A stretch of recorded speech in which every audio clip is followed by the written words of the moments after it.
Environmental history, Wikipedia audio. Environmental history is the study of human interaction with the natural world over time, emphasizing the active role nature plays in influencing human affairs and vice versa. Environmental history emerged in the United States out of the environmental movement of the 1960s and 1970s, and much of its impetus still stems from present-day global environmental concerns.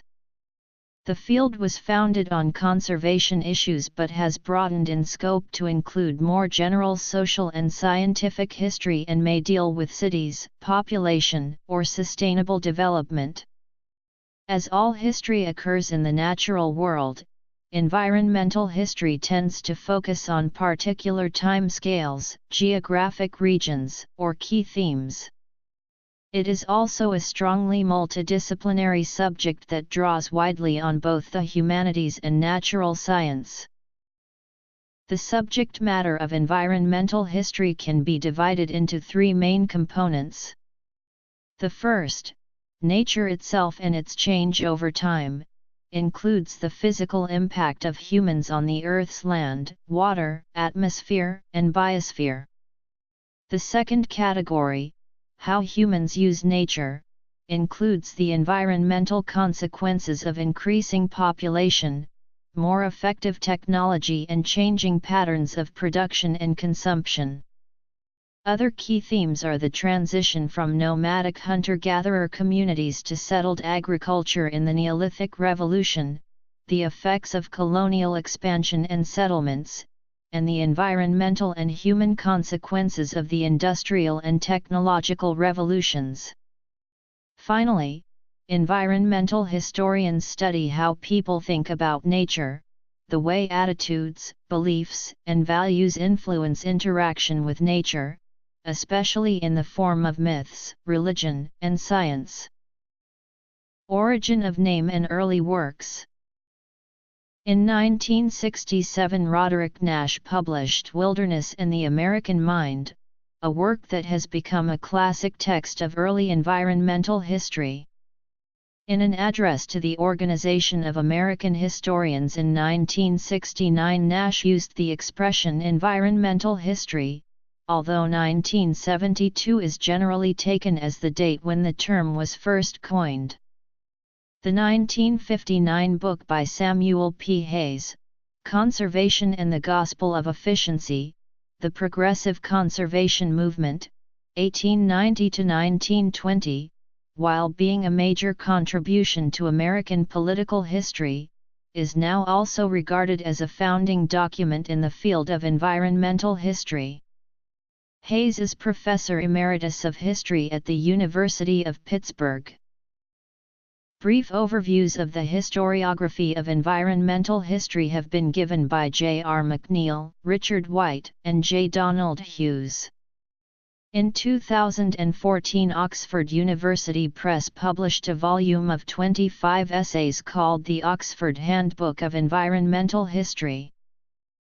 George Perkins Marsh, Man and Nature, or Physical Geography as Modified by Human Action, ed.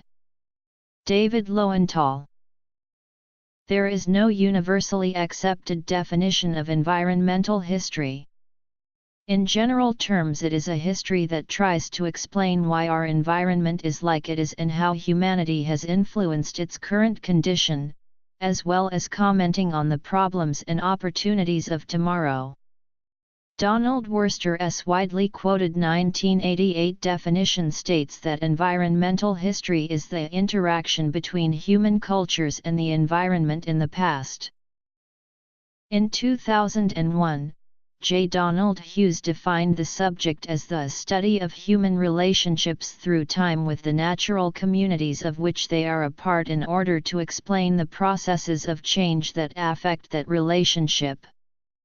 And, in 2006, as history that seeks understanding of human beings as they have lived, worked, and thought in relationship to the rest of nature through the changes brought by time. As a method, environmental history is the use of ecological analysis as a means of understanding human history, an account of changes in human societies as they relate to changes in the natural environment. Environmental historians are also interested in what people think about nature, and how they have expressed those ideas in folk religions, popular culture, literature, and art.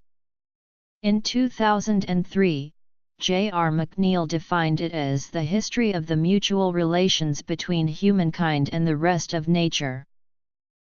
Traditional historical analysis has over time extended its range of study from the activities and influence of a few significant people to a much broader social, political, economic, and cultural analysis. Environmental history further broadens the subject matter of conventional history. In 1988, Donald Worster stated that environmental history attempts to make history more inclusive in its narratives by examining the role and place of nature in human life, and in 1993, that environmental history explores the ways in which the biophysical world has influenced the course of human history and the ways in which people have thought about and tried to transform their surroundings. The interdependency of human and environmental factors in the creation of landscapes is expressed through the notion of the cultural landscape. Worster also questioned the scope of the discipline, asking, "We study humans and nature, therefore can anything human or natural be outside our inquiry?" Environmental history is generally treated as a subfield of history. But some environmental historians challenge this assumption, arguing that while traditional history is human history, the story of people and their institutions, humans cannot place themselves outside the principles of nature. In this sense, they argue that environmental history is a version of human history within a larger context, one less dependent on anthropocentrism. J. Donald Hughes responded to the view that environmental history is light on theory or lacking theoretical structure by viewing the subject through the lens of three dimensions: nature and culture, history and science, and scale. This advances beyond Worster's recognition of three broad clusters of issues to be addressed by environmental historians, although both historians recognize that the emphasis of their categories might vary according to the particular study, as, clearly, some studies will concentrate more on society and human affairs and others more on the environment. Environment and History, Environmental History, CO published by the American Society for Environmental History and Forest History Society, Global Environment, a journal of history and natural and social sciences. Several themes are used to express these historical dimensions. A more traditional historical approach is to analyze the transformation of the globe's ecology through themes like the separation of man from nature during the Neolithic Revolution, imperialism and colonial expansion, exploration, agricultural change, the effects of the industrial and technological revolution, and urban expansion. More environmental topics include human impact through influences on forestry, fire, climate change, sustainability, and so on. According to Paul Ward, the increasingly sophisticated history of colonization and migration can take on an environmental aspect, tracing the pathways of ideas and species around the globe, and indeed is bringing about an increased use of such analogies and colonial understandings of processes within European history. The importance of the colonial enterprise in Africa, the Caribbean and Indian Ocean has been detailed by Richard Grove. Much of the literature consists of case studies targeted at the global, national, and local levels. Although environmental history can cover billions of years of history over the whole Earth, it can equally concern itself with local scales and brief time periods. Many environmental historians are occupied with local, regional, and national histories. Some historians link their subject exclusively to the span of human history, every time period in human history, while others include the period before human presence on Earth as a legitimate part of the discipline. Ian Simmons' Environmental History of Great Britain covers a period of about 10,000 years. There is a tendency to difference in time scales between natural and social phenomena. The causes of environmental change that stretch back in time may be dealt with socially over a comparatively brief period. Historiography. Although at all times environmental influences have extended beyond particular geographic regions and cultures, during the 20th and early 21st centuries anthropogenic environmental change has assumed global proportions, most prominently with climate change, but also as a result of settlement, the spread of disease and the globalization of world trade. The questions of environmental history date back to antiquity, including Hippocrates, the father of medicine, who asserted that different cultures and human temperaments could be related to the surroundings in which peoples lived in airs, waters, places. Scholars as varied as Ibn Khaldun and Montesquieu found climate to be a key determinant of human behavior. During the Enlightenment, there was a rising awareness of the environment, and scientists addressed themes of sustainability via natural history and medicine. However, the origins of the subject in its present form are generally traced to the 20th century. In 1929, a group of French historians founded the journal Annales, in many ways a forerunner of modern environmental history, since it took as its subject matter the reciprocal global influences of the environment and human society. The idea of the impact of the physical environment on civilizations was espoused by this Annals school to describe the long-term developments that shape human history by focusing away from political and intellectual history toward agriculture, demography, and geography. Emmanuel Leroy Lagery, a pupil of the Annals school, was the first to really embrace, in the 1950s, environmental history in a more contemporary form. One of the most influential members of the Annals School was Lucien Febvre, whose book A Geographical Introduction to History is now a classic in the field. The most influential empirical and theoretical work in the subject has been done in the United States, where teaching programs first emerged and a generation of trained environmental historians is now active. In the United States, environmental history as an independent field of study emerged in the general cultural reassessment and reform of the 1960s and 1970s, along with environmentalism, conservation history, and a gathering awareness of the global scale of some environmental issues. This was in large part a reaction to the way nature was represented in history at the time, which portrayed the advance of culture and technology as releasing humans from dependence on the natural world and providing them with the means to manage it. Celebrated human mastery over other forms of life and the natural environment, and expected technological improvement and economic growth to accelerate. Environmental historians intended to develop a post-colonial historiography that was more inclusive in its narratives. Moral and political inspiration to environmental historians has come from American writers and activists such as Henry Thoreau, John Muir, Aldo Leopold, and Rachel Carson.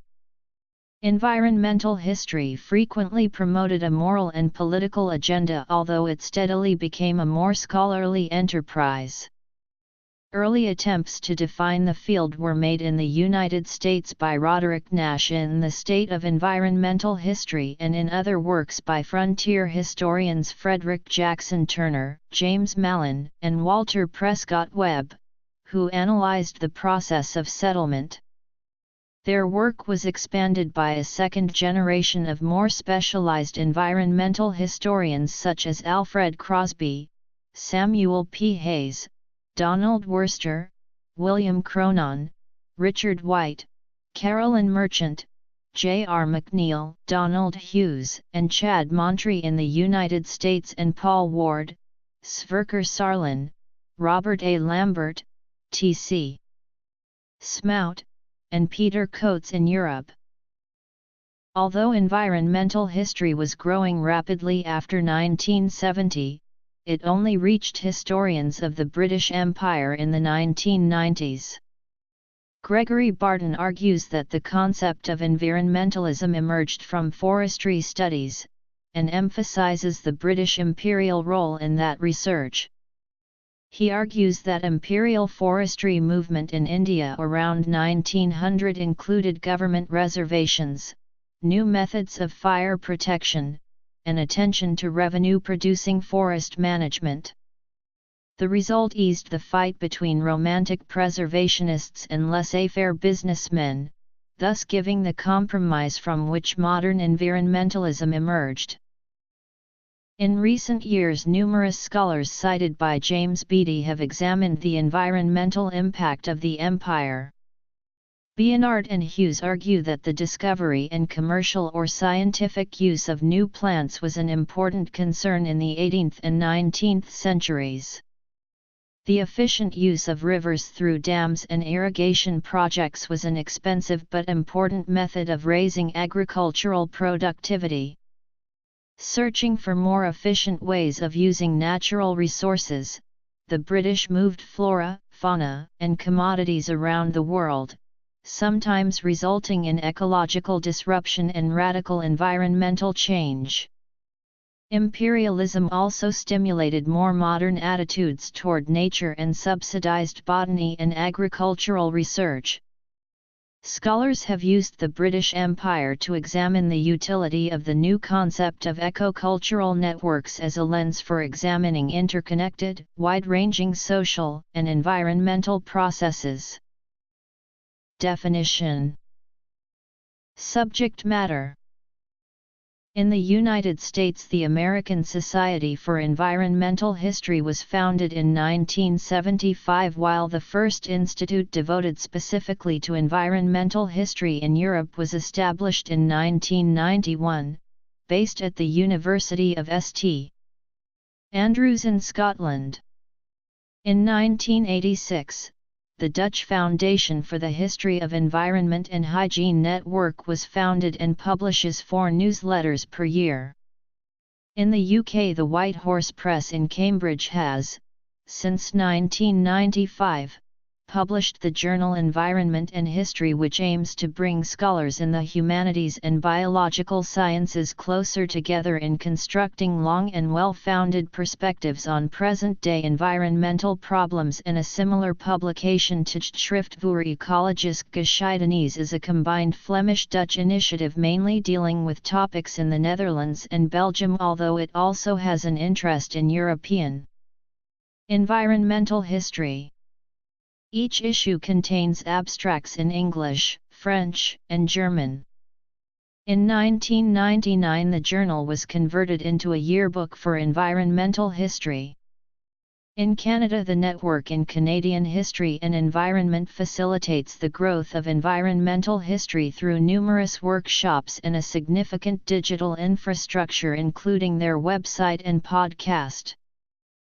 Dimensions. Themes. Scale. History. Moral and political inspiration. Communication between European nations is restricted by language difficulties. In April 1999, a meeting was held in Germany to overcome these problems and to coordinate environmental history in Europe. This meeting resulted in the creation of the European Society for Environmental History in 1999. Only 2 years after its establishment, ESEH held its first international conference in St. Andrews, Scotland. Around 120 scholars attended the meeting and 105 papers were presented on topics covering the whole spectrum of environmental history. The conference showed that environmental history is a viable and lively field in Europe, and since then ESEH has expanded to over 400 members and continues to grow and attracted international conferences in 2003 and 2005. In 1999, the Center for Environmental History was established at the University of Stirling. Some history departments at European universities are now offering introductory courses in environmental history, and postgraduate courses in environmental history have been established at the universities of Nottingham, Stirling, and Dundee, and more recently a graduate college was created at the University of Göttingen in Germany. In 2009, the Rachel Carson Center for Environment and Society, an international, interdisciplinary center for research and education in the environmental humanities and social sciences, was founded as a joint initiative of Munich's Ludwig Maximilians Universität and the Deutsches Museum, with the generous support of the German Federal Ministry of Education and Research. The Environment and Society portal is the Rachel Carson Center's open-access digital archive and publication platform.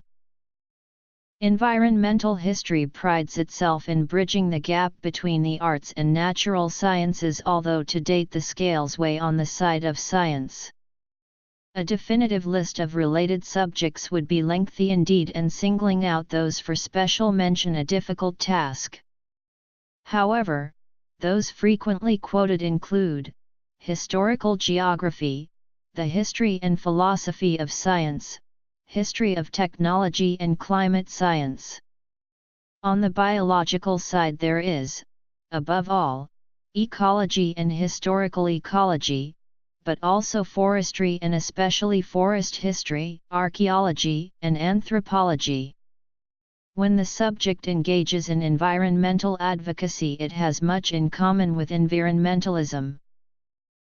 With increasing globalization and the impact of global trade on resource distribution, concern over never-ending economic growth and the many human inequities, environmental history is now gaining allies in the fields of ecological and environmental economics. British Empire. Engagement with sociological thinkers and the humanities is limited but cannot be ignored through the beliefs and ideas that guide human action. This has been seen as the reason for a perceived lack of support from traditional historians. The subject has a number of areas of lively debate. These include discussion concerning what subject matter is most appropriate, whether environmental advocacy can detract from scholarly objectivity, standards of professionalism in a subject where much outstanding work has been done by non-historians, the relative contribution of nature and humans in determining the passage of history, the degree of connection with, and acceptance by, other disciplines, but especially mainstream history. For Paul Ward, the sheer scale, scope, and diffuseness of the environmental history endeavor calls for an analytical toolkit, a range of common issues and questions to push forward collectively, and a core problem. He sees a lack of human agency in its texts and suggests it be written more to act as a source of information for environmental scientists, incorporation of the notion of risk, a closer analysis of what it is we mean by environment, confronting the way environmental history is at odds with the humanities because it emphasizes the division between materialist and cultural or constructivist explanations for human behavior. Many of the themes of environmental history inevitably examine the circumstances that produced the environmental problems of the present day, a litany of themes that challenge global sustainability including population, consumerism and materialism, climate change, waste disposal, deforestation and loss of wilderness, industrial agriculture, species extinction, depletion of natural resources, invasive organisms, and urban development.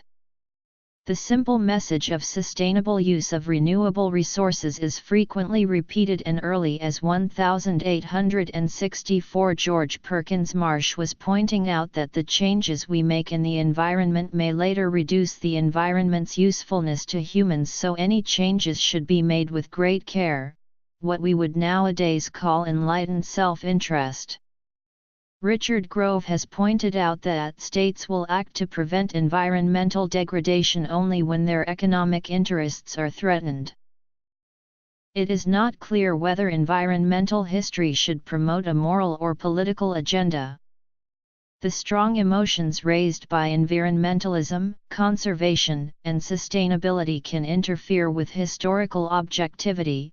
Polemical tracks and strong advocacy can compromise objectivity and professionalism. Engagement with the political process certainly has its academic perils, although accuracy and commitment to the historical method is not necessarily threatened by environmental involvement. Environmental historians have a reasonable expectation that their work will inform policymakers. Narratives of environmental history tend to be declensionist, that is, accounts of progressive decline under human activity. Under the accusation of presentism, it is sometimes claimed that, with its genesis in the late 20th century environmentalism and conservation issues, environmental history is simply a reaction to contemporary problems, an attempt to read late 20th century developments and concerns back into past historical periods in which they were not operative, and certainly not conscious to human participants during those times.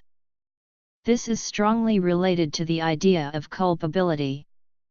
In environmental debate, blame can always be apportioned, but it is more constructive for the future to understand the values and imperatives of the period under discussion so that causes are determined and the context explained.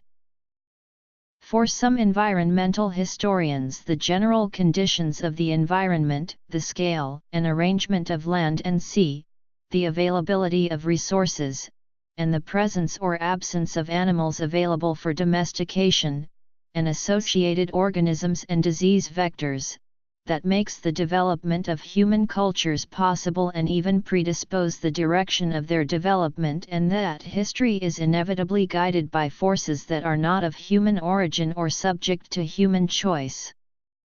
This approach has been attributed to American environmental historians Webb and Turner and, more recently, to Jared Diamond in his book Guns, Germs, and Steel, where the presence or absence of disease vectors and resources such as plants and animals that are amenable to domestication that may not only stimulate the development of human culture but even determine, to some extent, the direction of that development. The claim that the path of history has been forged by environmental rather than cultural forces is referred to as environmental determinism, while, at the other extreme, is what may be called cultural determinism. An example of cultural determinism would be the view that human influence is so pervasive that the idea of pristine nature has little validity, that there is no way of relating to nature without culture. Current practice. Useful guidance on the process of doing environmental history has been given by Donald Worster, Carolyn Merchant, William Cronon, and Ian Simmons. Worster's three core subject areas are generally taken as a starting point for the student as they encompass many of the different skills required. The tools are those of both history and science, with a requirement for fluency in the language of natural science and especially ecology. In fact, methodologies and insights from a range of physical and social sciences is required, there seeming to be universal agreement that environmental history is indeed a multidisciplinary subject. In 2004, a theme issue of Environment and History 10 provided an overview of environmental history as practiced in Africa, the Americas, Australia, New Zealand, China, and Europe, as well as those with global scope. J. Donald Hughes has also provided a global conspectus of major contributions to the environmental history literature. Related disciplines. Environmental history, like all historical studies, shares the hope that through an examination of past events it may be possible to forge a more considered future. In particular, a greater depth of historical knowledge can inform environmental controversies and guide policy decisions. The subject continues to provide new perspectives, offering cooperation between scholars with different disciplinary backgrounds and providing an improved historical context to resource and environmental problems. There seems little doubt that, with increasing concern for our environmental future, environmental history will continue along the path of environmental advocacy from which it originated, as human impact on the living systems of the planet bring us no closer to utopia, but instead to a crisis of survival, with key themes being population growth, climate change, conflict over environmental policy at different levels of human organization, extinction, biological invasions, the environmental consequences of technology, especially biotechnology, the reduced supply of resources, most notably energy, materials, and water. Hughes comments that environmental historians will find themselves increasingly challenged by the need to explain the background of the world market economy and its effects on the global environment. Supranational instrumentalities threaten to overpower conservation in a drive for what is called sustainable development, but which in fact envisions no limits to economic growth. Hughes also notes that environmental history is notably absent from nations that most adamantly reject U.S. or Western influences. Issues: global sustainability, advocacy. Michael Bess sees the world increasingly permeated by potent technologies in a process he calls artificialization, which has been accelerating since the 1700s, but at a greatly accelerated rate after 1945. Over the next 50 years, this transformative process stands a good chance of turning our physical world, and our society, upside down. Environmental historians can play a vital role in helping humankind to understand the gale force of artifice that we have unleashed on our planet and on ourselves. Against this background, environmental history can give an essential perspective, offering knowledge of the historical process that led to the present situation, give examples of past problems and solutions, and an analysis of the historical forces that must be dealt with, or, as expressed by William Cronon, the viability and success of new human modes of existing within the constraints of the environment and its resources requires both an understanding of the past and an articulation of a new ethic for the future. Key journals in this field include Declensionist Narratives, Presentism and Culpability, Environmental Determinism, Methodology. Some key works. Seminal works by region: Africa, Antarctica, North and South America, United States, Asia, Australasia, Europe, Australia, New Zealand and Oceania, United Kingdom. Future. Related journals. Bibliography. Global. Asia and Middle East, Europe and Russia. Historiography 2.